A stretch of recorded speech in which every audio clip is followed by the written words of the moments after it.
첫 번째 한번 따라서 합니다. 왜 한 알의 밀이 땅에 떨어져 죽어야 하는가? 왜 한 알의 밀이 땅에 떨어져 죽어야 하는가?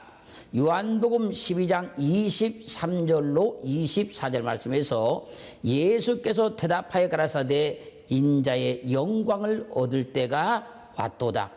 내가 진실로 진실로 너희에게 이르노니 한 알의 밀이 땅에 떨어져 죽지 아니하면 한 알 그대로 있고 죽으면 많은 열매를 맺느니라. 주님께서 십자가에 못 박혀 죽으실 것을 말씀하시며 인자의 영광을 얻을 때가 왔도다라고 말씀을 하셨습니다. 그래서 요한복음 12장 27절로 28절 말씀에서 지금 내 마음이 민망하니 무슨 말을 하리요? 아버지여 나를 구원하여 이 때를 면하게 하여 주옵소서. 그러나 내가 이를 위하여 이 때에 왔나이다. 아버지여 아버지의 이름을 영광스럽게 하옵소서 하시니 이에 하늘에서 소리가 나서 가로되 내가 이미 영광스럽게 하였고 또다시 영광스럽게 하리라 하나님의 말씀이 들렸습니다. 십자가의 죽음을 앞에 두신 주님께서 지금 내 마음이 민망하니 무슨 말을 하리요? 아버지여 나를 구원하여 이 때를 면하게 하여 주옵소서.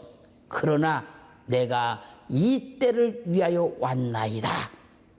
아버지여 아버지 이름을 영광스럽게 하옵소서 하시니 이 하늘에서 소리가 나서 가로되 내가 이미 영광스럽게 하였고 또다시 영광스럽게 하리라 하나님의 음성이 들렸어요.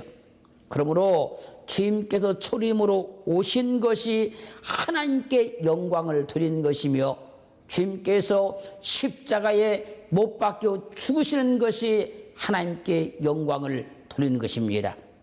그리고 요한복음 7장 37절로 39절 말씀까지 보면요, 명절 끝날 곧 큰 날에 예수께서 서서 밀쳐 가라사대 누구든지 목마르거든 와서 마시라. 나를 믿는 자는 성경 이름과 같이 그 배에서 생수의 강이 흘러나리라 하시니 이는 그를 믿는 자의 받을 성령을 가리켜 말씀하신 것이라. 그리고 지금 중요한 겁니다. 예수께서 아직 영광을 받지 못하신 고로 성령이 아직 저희에게 계시지 아니하시더라. 주님께서 초림으로 오신 것이 하나님께 영광을 드린 것입니다. 주님께서 십자가에 못 박혀 죽는 것이 하나님께 영광을 드리는 것입니다. 그러므로 주님께서 십자가에 죽어 영광을 받고 아버지께 영광을 돌리고 부활하셔서 하늘로 승천하셔서 아버지께 성령을 받아서 우리에게 부어주는 겁니다. 그래서 요한복음 7장 39절은 아직 주님께서 십자가에 못 박혀 죽지 않은 상태이니 아직 영광을 받지 못하신 그로 성령이 저에게 계시지 않았다 말씀하신 거예요. 그러므로 주님께서 한 알의 밀이 되어서 땅에 떨어져 죽어야 부활하셔서 하늘로 승천하셔서 성령을 우리에게 보내주시는 거예요. 그리고 지금 말씀을 잘 드려야 됩니다. 한 알의 밀에서 한 알, 이 말은요 코코스란 말인데 이 말의 뜻은 씨앗, 그러면 씨앗. 한 알에서 한 알은 씨앗이란 말이에요. 그리고 한 알의 밀, 이 밀이란 말은요 시토스란 말인데 이 말의 뜻은요 밀, 곡물 그런 말입니다. 그리고 땅에 떨어져 이 땅이란 말은 잘 아는 대로 개란 말은 이 말의 뜻은요 땅, 세상 그런 말이에요. 주님은 하나님의 독생자이니 땅에 떨어져 죽는 한 알의 밀알이라는 겁니다. 주님은 하나님의 독생자이시니 땅에 떨어져 죽는 한 알의 밀 시토스라는 거예요. 그래서 성경 말씀하십니다. 요한복음 3장 14절로 16절 말씀이면 모세가 광야에서 뱀을 든 것 같이 인자도 들려야 하리니 이는 저를 믿는 자마다 영생을 얻게 하려 하심이라. 지금 잘 들으시면 하나님이 세상을 이처럼 사랑하사, 이 세상이 개잖아요, 땅. 하나님이 세상을 이처럼 사랑하사 독생자를 주셨으니 이는 저를 믿는 자마다 멸망치 않고 영생을 얻게 하려 하심이라. 그러므로 한 알의 씨, 밀, 시토스가 땅 세상에 오셔서 땅에 떨어져 죽으면 많은 열매를 맺게 된다는 거예요. 그래서 주님은 말씀하십니다. 한 알의 밀이 내가 땅에 떨어져 죽지 아니하면 한 알 그대로 있지만 죽으면 많은 열매를 맺는다고 말씀하신 것입니다. 사랑하는 성도 여러분, 우리도 죄로 말미암아 죽었다가 주님의 십자가의 죽으심과 부활을 통해서 새 생명을 얻었습니다. 그러므로 요한일서 5장 2절은 증가합니다. 아들이 있는 자에게는 생명이 있고 아들이 없는 자에게는 생명이 없느니라. 두 번째, 한 알의 밀로 나엘이 죽음으로 태어나는 베냐민을 통해 증거된 복음. 한 알의 밀로 나엘이 죽음으로 태어나는 베냐민을 통해서 복음을 증거하는 거예요. 창세기 35장 16절로 18절 말씀까지를 가면요, 그들이 베델에서 발행하여 에브랏에 이르기까지 얼마 길을 격한 곳에서 나엘이 임살하여 심히 신고하더니 그가 난산할 즈음에 산파가 그에게 이르되 두려워 말라. 지금 그대가 또 등남하느니라 하매 그가 죽기에 임하여 그 혼이 떠나려 할 때에 아들의 이름을 베논이라 불렀으나 그 아비가 그를 베냐민이라 불렀더라. 야곱이 두 때의 복을 받아가지고 고향으로 돌아오는 길에 에브라 땅에 이르렀을 때에 나엘이 임산하여서 심히 지금 고통하면서 아들을 낳고 있는 거예요. 나엘이 난산의 고통에 견디지 못하면서 아들 낳으면서 외치는 겁니다. 베논이라. 그리고 숨이 끊어졌어요.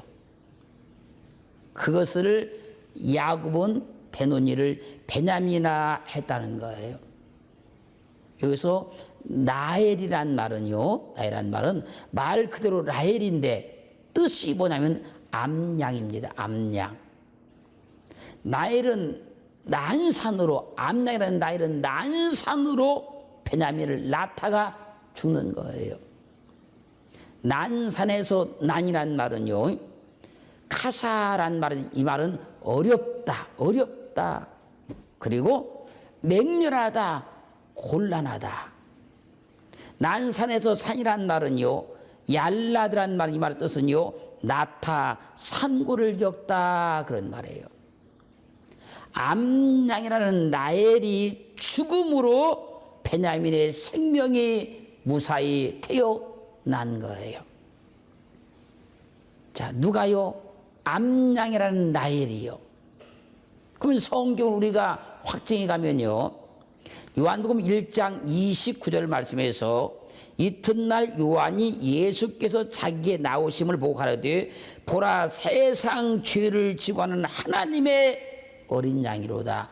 예수 그리스도는 하나님의 어린 양으로 이 땅에 오신 거예요. 요한복음 1장 30절은 예수의 다니심을 보고 말하되 보라 하나님의 어린 양이로다. 초림으로 오신 주님은 하나님의 어린 양이신데, 하나님의 어린 양이신 그 주님이 무엇을 하시기 위해서 이 땅에 오셨을까요?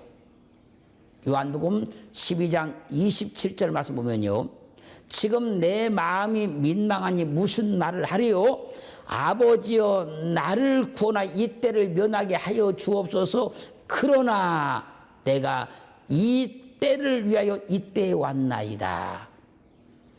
십자가의 죽음 앞에서 주님께서 아버지여, 나를 구원하여 이 때를 면하게 하여 주옵소서. 그리고 중요한 얘기입니다. 내가 이를 위하여 이때에 왔나이다. 이렇게 말씀하셨으니 주님은 하늘의 밀이 되어서 땅에 떨어져 죽어서 많은 열을 맺게 하기 위해서 땅에 오셨다는 거예요. 그 주님께서 어떻게 하시는가 한번 봐보지요. 마태복음 27장 46절 말씀에서 제9시쯤에 예수께서 크게 소리질러 가라사대 엘리 엘리 라마 사박다니 하시니 이는 곧 나의 하나님 어찌하여 나를 버리셨나이까라고 했다는 거예요. 하나님의 어린 양이신 주님께서 십자가의 죽음 앞에서 엘리 엘리 라막다니 사박다니를 위치시고 운명하시는 거예요.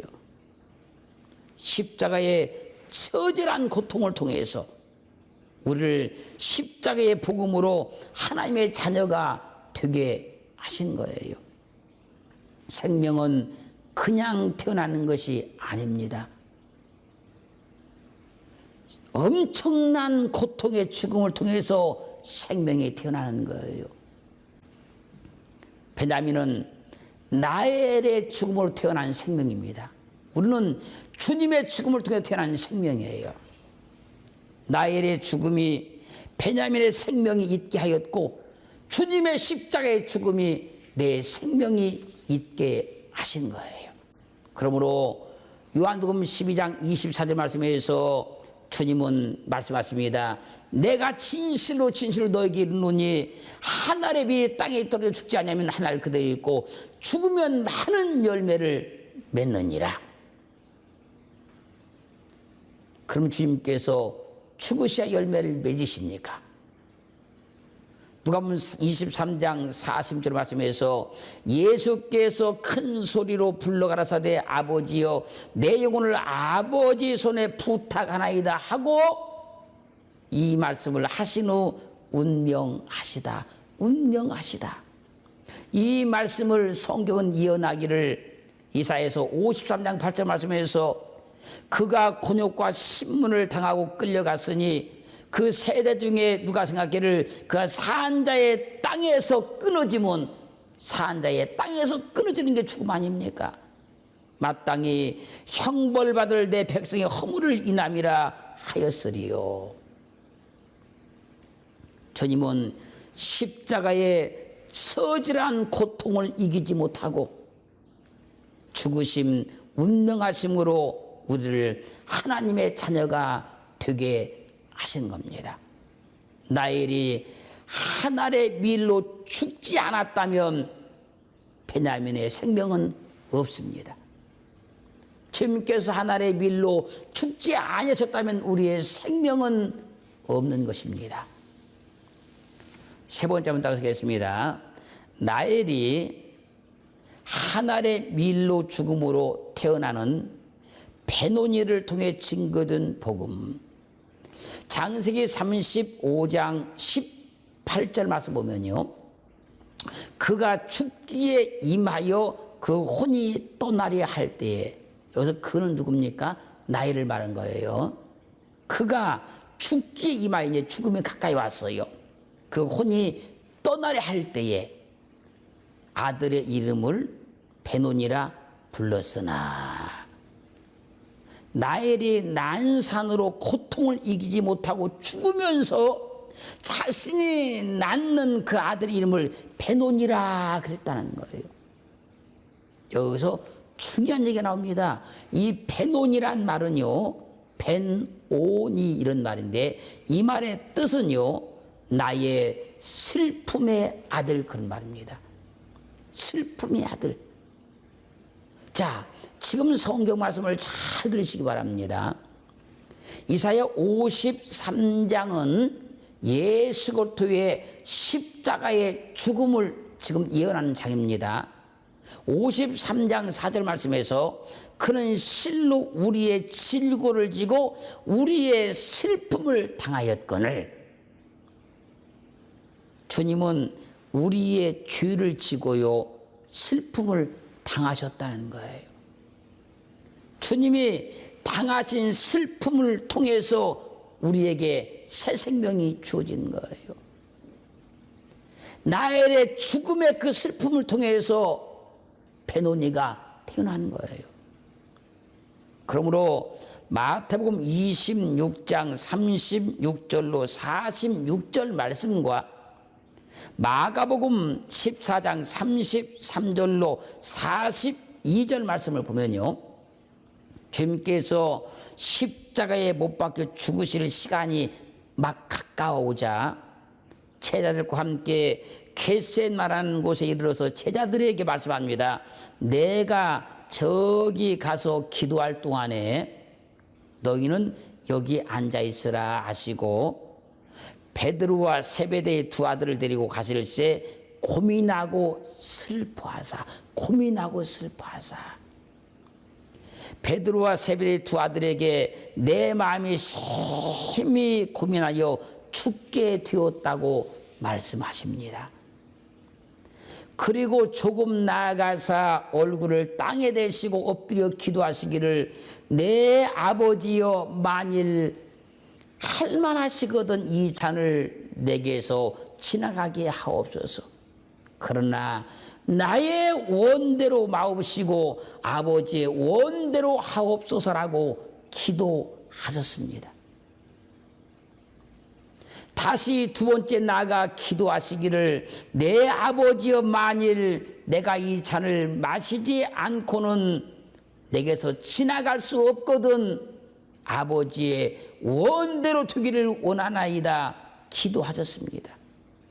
그리고 다시 세 번째 동일한 말씀으로 기도하셨습니다. 주님은 십자가의 죽음 앞에서 고민하고 슬퍼하셨다는 거예요.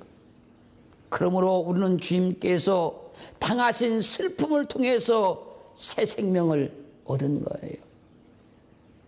그래서 성경은 베노니는 나엘의 엄청난 유체의 고통의 슬픔을 통해서 태어난 아들이라고 예언해 놓았다는 거예요.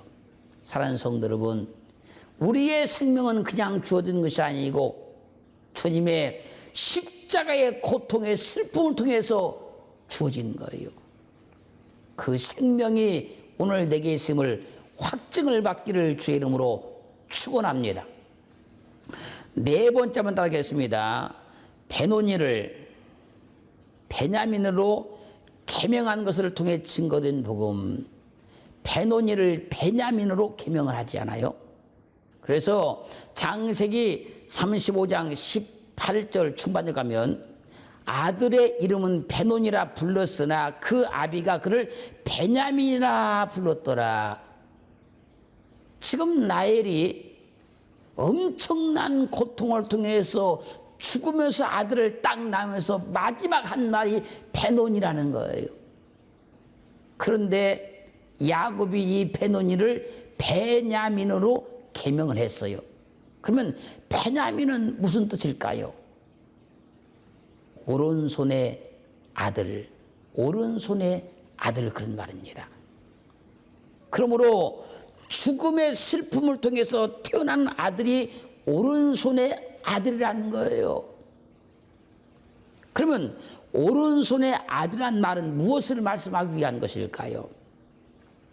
시편 108편 6절 말씀 보면요, 주의 사랑하는 자를 건지시기 위하여 우리에게 응답하사 오른손으로 구원하옵소서. 오른손으로 구원하여 주옵소서.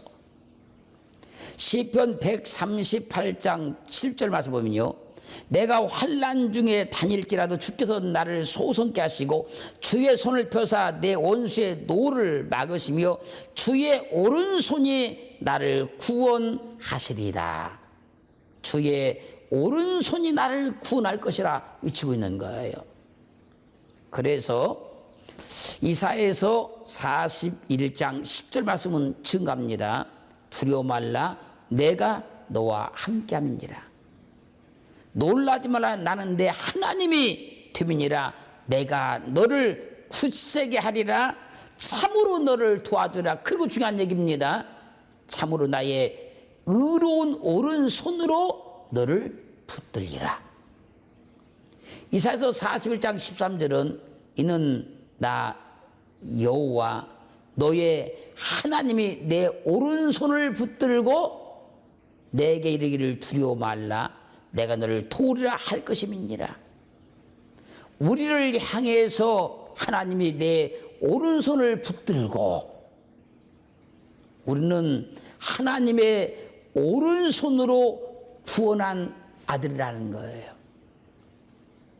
오른손의 아들을 알기 위해서 지금 말씀을 잘 들으셔야 돼요.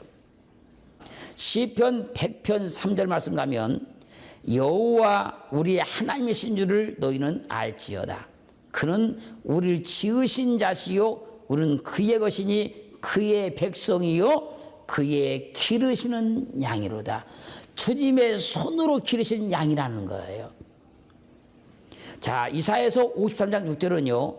우리는 다 양 같아서 그릇 행하여 각기 제 길로 갔거늘 여호와께서는 우리 무리의 죄악을 그에게 담당시키셨도다. 우리는 그 손의 양이고 그의 기르시는 양인데 우리는 다 양 같아서 그릇 행했다는 거예요. 요한복음 10장 27절은요. 내 양은 내 음성을 들으며 나는 저희를 알며 저희는 나를 따르니라. 주님의 양들은 주님을 알게 되고 주님의 음성을 듣게 되고 주님을 따른다는 거예요. 여기까지 말씀을 정리해 보면 우리는 분명히 주님의 기르시는 양이라고 하셨고 구원받은 우리를 향해서 그 손의 양이라고 말씀하셨어요. 자, 그리고 지금 말씀을 잘 들으시면 마태복음 25장 33절로 34절 말씀을 보시면요. 양은 그 오른편에 양은 그 오른편에 염소는 왼편에 두리라. 양은 오른편에 둔다는 거예요. 그때 임금이 그 오른편에 있는 자들에게 이르시되 양은 오른편에 뒀잖아요. 그 오른편에 있는 자들에게 이르시되 내 아버지께 복받을 자들이여 나와 창세로부터 너희를 위하여 예비해둔 나라를 상속하라. 양은 주님의 오른편에 두는 거예요. 자, 그런 말씀하십니다. 임금이 그 오른편에 있는 자들에게 이르되 내 아버지께 복받을 자들이여 나와 창세로부터 너희를 위하여 예비한 나라를 상속하라는 거예요. 그래서 히브리서 12장 2절 말씀에서 믿음의 주요 또 온전히 있는 예수를 바라보자. 저는 그 앞에 있는 즐거움을 위하여 십자가를 참으사 부끄러움을 개의치 아니하시더니 하나님 보좌 우편에 앉으셨느니라. 하나님 보좌 우편에 앉으셨느니라. 지금 우리는 오른손의 아들을 지금 보고 있는 거예요.